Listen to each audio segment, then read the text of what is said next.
నా ప్రియమైన భక్తులారా, ప్రభువు మాటలు స్తుతించబడునుగాక. నేను అమర్దీప్ పిఎస్ మడ్కిని. మీ అందరికీ హృదయపూర్వక శుభాకాంక్షలు. ఈ రోజు డిసెంబర్ 3వ రోజు, 2025 సంవత్సరం చివరి నెల. ఈ రోజు నేను దీపాలతో అలంకరించబడిన ఒక మూసివేసిన గదిలో ఉన్నాను. బైబిల్లోని తన మాటలలో ఒకదానిపై ఆయన ఇలా మాట్లాడారు.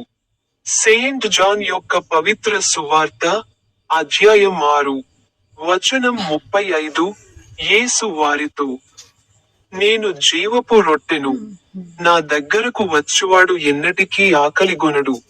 నాయందు విశ్వాసముంచువాడు ఎన్నటికీ దాహం వేయడు. మీ అందరికీ హృదయపూర్వక శుభాకాంక్షలు. నా యూట్యూబ్ ఛానల్లోని ఈత కొట్టు బటన్పై క్లిక్ చేయడం మర్చిపోవద్దు.